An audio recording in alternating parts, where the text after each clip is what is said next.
গল্প বিলের ডাক ফুল স্টোরি। বাংলার এক প্রত্যন্ত গ্রাম। গ্রামের একপাশে বিশাল একটা বিল। দিনে এই বিলটা দেখতে খুব শান্ত, চারপাশে সবুজ, পাখির ডাক।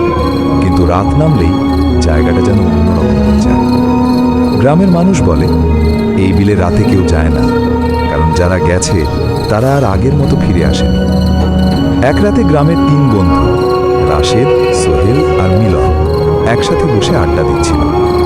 হঠাৎ কথার মাঝে মিলন বলল, শুনছো, এই বিলের মধ্যে নাকি রাতে মাছ ধরতে গেলে কেউ ডাক দেয়। সোহেল হেসে বলল, এই সব গল্প মানুষকে ভয় দেখানোর জন্য বানানো।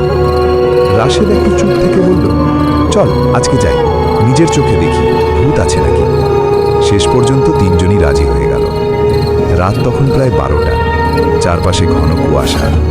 চাঁদের আলোয় বিলটা অদ্ভুত রকমের নিস্তব্ধ। কোনো পাখির শব্দ নেই, বাতাসও যেন থেমে আছে। তারা একটা ছোট নৌকা নিয়ে বিলে ঢুকে পড়ল। কিছু দূর যেতেই মিলন হঠাৎ বলল, ওই দেখ, সামনে একটা নৌকা।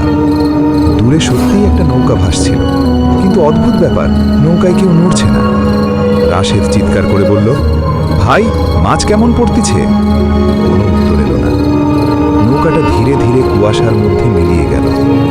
3 জন একটু অস্বস্তি অনুভব করলেও সাহস করে এগিয়ে গেল। তারপর তারা জাল ফেলল পানিতে। প্রথমে কিছুই হচ্ছিল না। হঠাৎ ছপ ছপ ছপ, জালটা যেন হঠাৎ ভারী হয়ে গেল। সোহেল খুশি হয়ে বলল, এইবার তো বড় মাছ পড়ছে। তারা 3 জন মিলে জাল টানতে লাগলো, কিন্তু অদ্ভুত ব্যাপার, জালটা যেন নিচ থেকে কেউ ধরে রেখেছে। মিলন কাপা গলায় বলল, এইটা ঠিক না, ছেড়ে দে। ঠিক তখনই বিলের মাঝখান থেকে একটা ঠান্ডা ভারী কণ্ঠ ভেসে এলো, কেন আসছো এখানে? 3 জনই থেমে গেল। রাশেদ কাঁপতে কাঁপতে বলল, কে কে ওখানে? পানির ওপর হালকা ঢেউ উঠল। তারপর ধীরে ধীরে পানির ওপর ভেসে উঠল একটা মাথা। চোখ নেই, শুধু কালো গর্ত, মুখে ভয়ঙ্কর হাসি। সে আবার বলল, মাছ ধরতে এসেছো? হঠাৎ চারপাশে একসাথে অনেকগুলো কণ্ঠ শোনা গেল, এসেছো এসেছো এসেছো। পানির নিচ থেকে একের পর এক হাত বের হতে লাগলো। নৌকার চারপাশে, চারদিক থেকে অসংখ্য হাত। সোহেল চিৎকার করে উঠল, দৌড় দৌড়! কিন্তু নৌকা নড়ছে না, যেন কেউ নিচ থেকে শক্ত করে ধরে রেখেছে।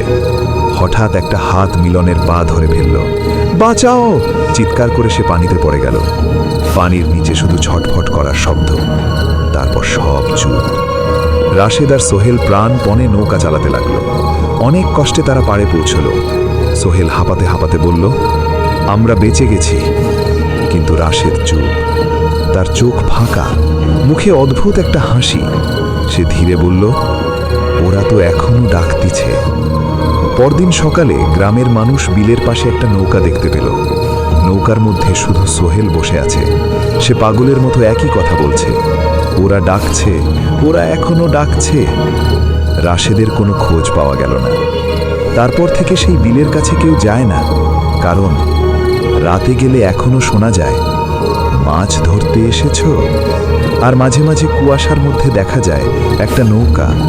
সেখানে বসে থাকে 3 জন, মিলন, রাশেদ আর নতুন কেউ। শেষ। কিন্তু যদি তুমি রাতের বেলা কোনো বিলের পাশে যাও আর কেউ যদি তোমাকে ডাকে, উত্তর দিও।